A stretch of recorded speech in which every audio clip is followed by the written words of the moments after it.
Hey friends, this is TJ, and today we're going to be talking about boost and boost management. We're here on Champions Field because Champions Field already has marked out for us many of the common boost pickup strategies that we're going to talk about today. Alright, so let's start with the obvious. First of all, you'll notice that there is a line of small boost pads directly up the middle. This is 6 boost pads at 12 boosts each, so this will get you 72 boost if you drive the entire length of the field. This is especially helpful when you're transitioning from offense to defense, so if I miss a shot on this goal and I quickly power slide around, even if I don't have boost, if I just flip forward, it's usually pretty easy to pick up 4 or 5 boost pads right along the median and get back on defense. The other 2 straight lines we have are essentially corner to corner. Along the back there are 2 large boost pads separated by 3 small boost pads. I see this used, but I really don't like it most of the time.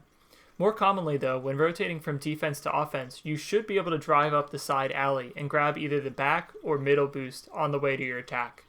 You can also steal the opponent's corner boost, but typically this isn't a good idea. It puts you too far out of position. The second major boost pattern is the football arc. It's either a football or an oval that runs up, of course, both the left and right hand sides of the field. And you can see they pretty well follow this dotted line. It is a great way to pick up, again, 4 to 6 boost pads when you're rotating from offense to defense. Generally, it isn't worth the extra time it takes if you're the first man, if you're making any sort of play on the ball. But if you're second or third man, this is a great way to pick up boost and still be moving in the right direction. And the last major arc is around our own goal. Typically, you won't be picking this up on offense, but on defense, it can be really helpful, especially when you're rotating potentially towards the back post or across the field. Again, you can easily get about 4 boost pads here, 6 if you do the whole arc. And so again, that should be plenty to make a save if you have to, or make a challenge if you have to speed out.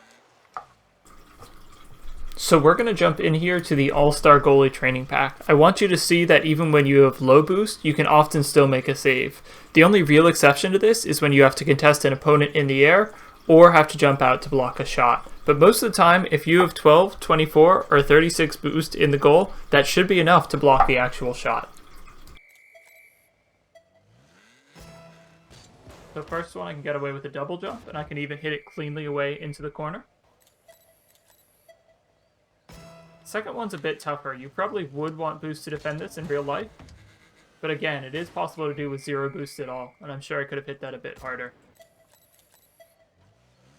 Third one's a hard bouncer. Again, I can put it safely into the corner. So this shot's going top corner, and again, without any boost, I can still make a reasonable save. Obviously, with boost, I could send that a bit more towards the corner, or maybe even without boost. But again, very manageable save. I can even make shots diving across the net. So I might do 1 or 2 more of these, but I think you get the idea by now. So the last thing we're going to look at here today is a boost efficient kickoff. Specifically, I'm going to focus on the short kickoff, as that seems to be the one that people struggle with the most. This is a kickoff that I learned back in Gold, so I know it's absolutely possible, but it continues to be solid throughout Champion, and even though I've learned newer kickoffs, I tend to stick with this one because it's so consistent.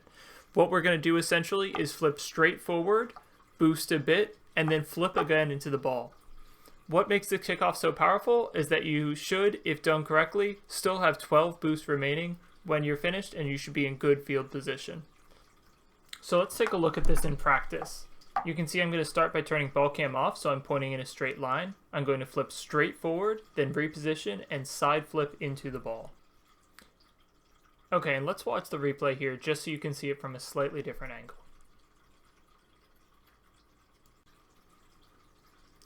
Great, so let's take a look at this in slow motion. You see ball cam is off, so I can flip in a straight line. And as soon as I land, all I just have to do is steer a little bit to the right, line myself up with the ball, and then side flip to keep the ball low.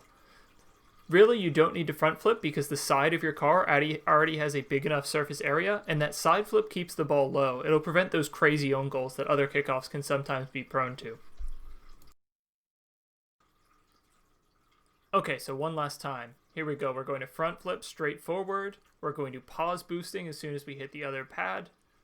Then we're going to readjust. We're going to boost again just a little bit more. Let go of boost and side flip. Here I've been a little bit inefficient. I have 5 boosts, but you can see that the ball went straight down the center. If I cared enough to re-record this clip, I would have 12 boosts. And that's about it. Thanks for watching.